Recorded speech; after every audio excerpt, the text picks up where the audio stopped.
क्या आपको पता है करवा चौथ का व्रत केवल पति की लंबी आयु के लिए नहीं रखा जाता, बल्कि इसके पीछे छिपा है एक गुप्त रहस्य।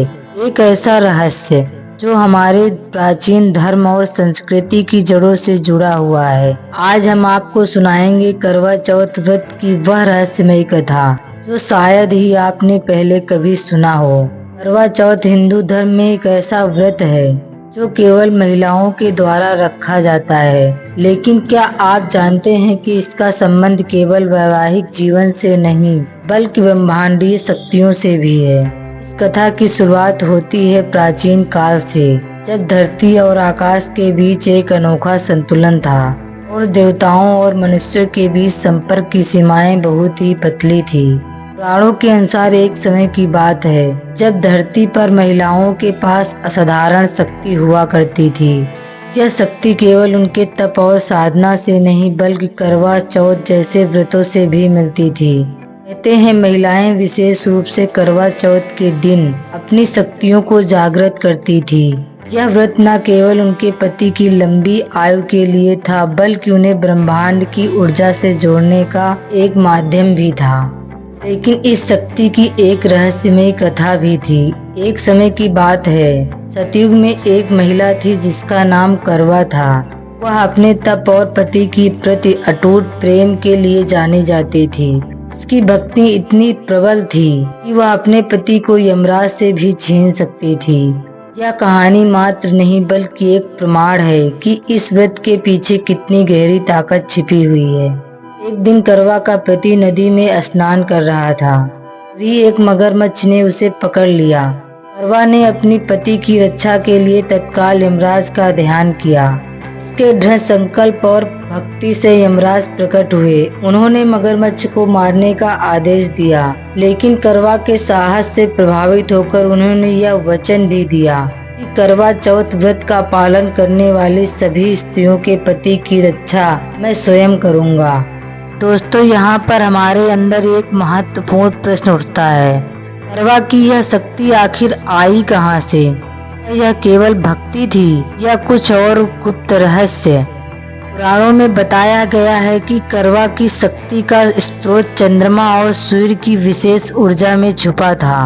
करवा चौथ के दिन महिलाएं चंद्रमा की पूजा करती हैं, लेकिन यह केवल प्रतिमात्मक नहीं है। चंद्रमा से जुड़ी ऊर्जा और उसका प्रभाव सीधा हमारी चेतना और आत्मा पर पड़ता है। यह दिन एक विशेष संयोग का दिन होता है जब ब्रह्मांडीय ऊर्जा पृथ्वी पर उतरती है और महिलाएं इस ऊर्जा को अपने व्रत के माध्यम से ग्रहण करती हैं। पुराणों के अनुसार चंद्रमा को मन का देवता माना गया है। जब महिलाएं करवा चौथ के दिन चंद्रमा की पूजा करती हैं तो वे इस देवता की कृपा प्राप्त करती हैं।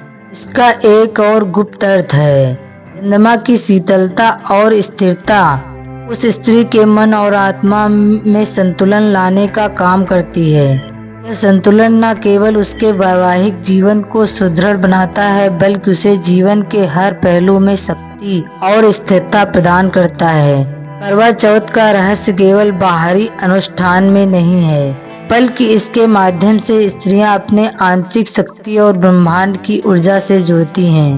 क्या आपने कभी सोचा है कि करवा चौथ पर चंद्रमा को क्यों देखा जाता है? दरअसल यह व्रत केवल चंद्रमा के दर्शन के साथ नहीं खत्म होता, बल्कि यह उस समय ब्रह्मांडीय ऊर्जा के साथ जुड़ने का एक तरीका है। जब महिलाएं चंद्रमा को देखकर व्रत तोड़ती हैं, तब वे चंद्रमा की शीतल ऊर्जा को अपने जीवन में आमंत्रित करती हैं। यह ऊर्जा न केवल उनके जीवन साथी की आयु को बढ़ाती है बल्कि उन्हें मानसिक शांति और संतुलन भी प्रदान करती है। करवा चौथ की कथा और उससे जुड़े रहस्यमयी पहलू यह बताते हैं, यह व्रत केवल धार्मिक अनुष्ठान नहीं है बल्कि इसका एक गहरा आध्यात्मिक अर्थ भी है। यह व्रत स्त्रियों को उनकी छिपी हुई शक्ति से परिचित कराता है और उन्हें अपने जीवन के हर पहलू में सशक्त बनाने का मार्ग दिखाता है। आज के समय में जब दुनिया तेजी से बदल रही है करवा चौथ का महत्व और भी बढ़ रहा है। इस व्रत को आधुनिक जीवन में केवल परंपरा के रूप में नहीं देखना चाहिए, बल्कि इसे एक आध्यात्मिक अभ्यास के रूप में अपनाना चाहिए। महिलाएं जो करवा चौथ का व्रत करती हैं, वे अनजाने में ही ब्रह्मांड की ऊर्जा से जुड़ जाती हैं और अपने जीवन को नई दिशा में ले जाती हैं। दोस्तों, हमें यह कहानी यह सिखाती है कि करवा चौथ केवल एक पारंपरिक व्रत नहीं है, बल्कि यह हमारी आध्यात्मिक यात्रा का एक हिस्सा है। इस व्रत के माध्यम से हम न केवल अपने जीवन साथी के लिए प्रार्थना करते हैं, बल्कि अपने जीवन के हर पहलू में संतुलन और शांति प्राप्त करते हैं। जय श्री कृष्णा। दोस्तों, आप सभी को करवा चौथ की हार्दिक शुभकामनाएं। प्रेम से बोलिए राधे राधे।